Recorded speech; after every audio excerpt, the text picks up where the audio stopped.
Up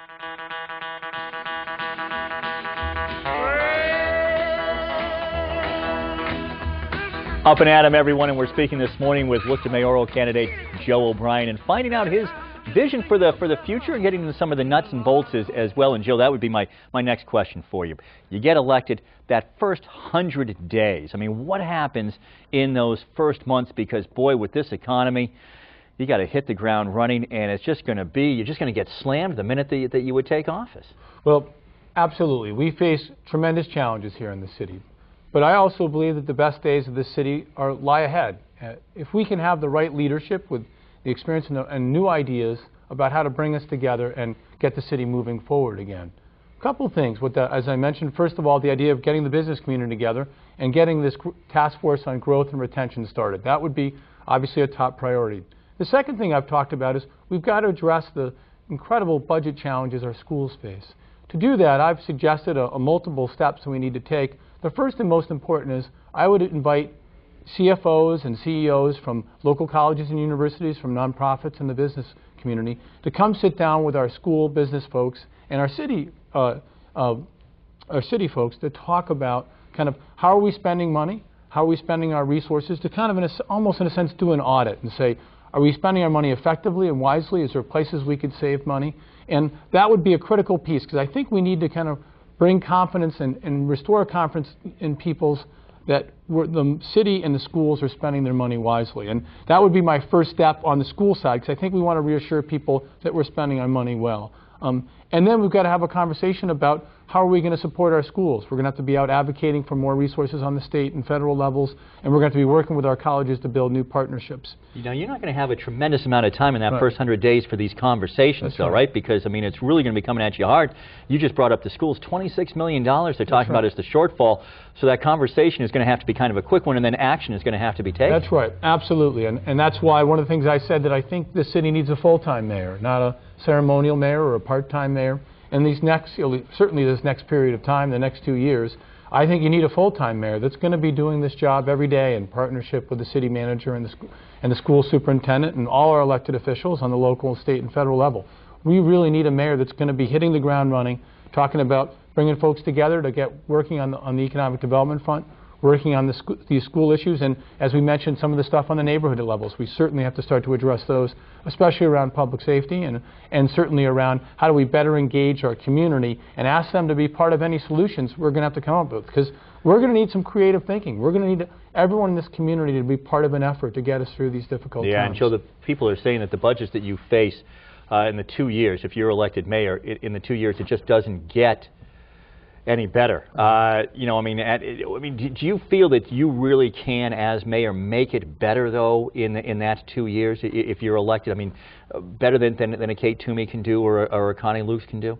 I think my style of leadership has always been to bring people together, as I did on the school committee, as I've done in my current role with the congressman, bringing people together and kind of trying to make sure we tap the resources of all the organizations, institutions, and people in our community to kind of solve problems. And I think absolutely that I have the right blend of leadership and experience and commitment and also new ideas. I think one of the things I've encouraged people before they vote next week is to look at the different ideas we've put forward. Who's got the best ideas to lead us forward into this next 2 years, which will be very difficult? I'm not saying that things are going to be easy.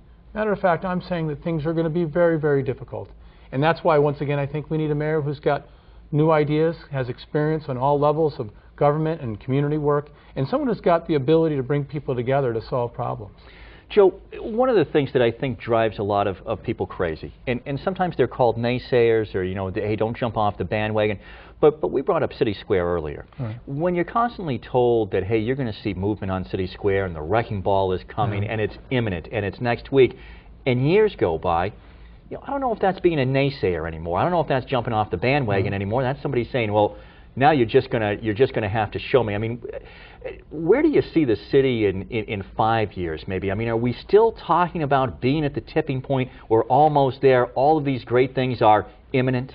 Well, you know, I had a real wise person when I took my first job, and he told me that the key to being successful in life, and I believe in any kind of leadership position, is to make sure that you underpromise and overdeliver. And by that I mean that you want to make sure that you have the ability to deliver on the promises that you make to people and the commitments you make. And certainly, people become very discouraged and feel they're really down on local government when they feel they don't see progress that seems to be promised to happen. So I think we need to be careful about the expectations we set. That being said, I do believe, once again, that we have a great future here. And I really believe that with the right leadership, we can bring people together. I think 5 years from now, my goal would be that we've stabilized funding for our school system, working with our state and federal partners and working with the local community. We've stabilized those funding sources. So we know that our schools will be strong and we've got an outstanding public school system. I see a growing, vibrant economy that's actually being a leader, just as we were in biotechnology over this last decade, that we're a leader in the green economy, that we've taken those smart steps working with all our partners in the community to invest in the green economy, and we're a leader in that field. I also see a community where everyone feels they have a stake in the future of the city and in local governance, and is going to be participating in new ways, both on the volunteer level and sharing ideas and resources and energy to move the city forward, and using technology to do that in new and creative ways. We should be a model city, one that other people come to and say, that's how we get through tough times, and that's how we build a better future. That seems like the perfect place to leave it. Joe, I want to thank you for coming by this morning and spending the half hour with us.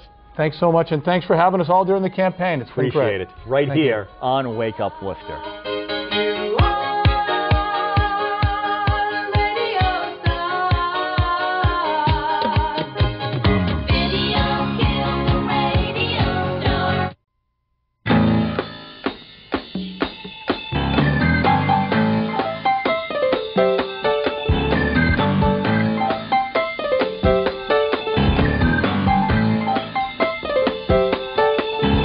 And Adam, everyone, and thank you for joining us right here on Wake Up Worcester this morning, less than a week away from Election Day in the city of Worcester.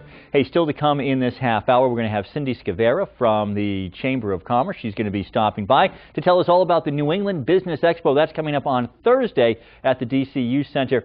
It's free. Just bring your business cards. You don't want to miss it, especially in this tough economy. Right now, though, let's talk some politics. And that's what's happening all this week on Wake Up Worcester, whether we're visiting with mayoral candidate Joe O'Brien or with Mayor Connie Lukes or Kate Toomey and whoever it is that we're talking with this week. We're talking about politics here in the city of Worcester. And Gary Rosen, not only have you been a very successful politician, but you're a keen political observer as well, and we appreciate your coming by and sharing that expertise. This is my favorite season, and especially if I'm not running, it's even more enjoyable as we get into the stressful last week of campaigning. Yeah, no kidding. Well, let's talk about it, because it is going to be stressful for a few people. We have 5 districts in the city of Worcester.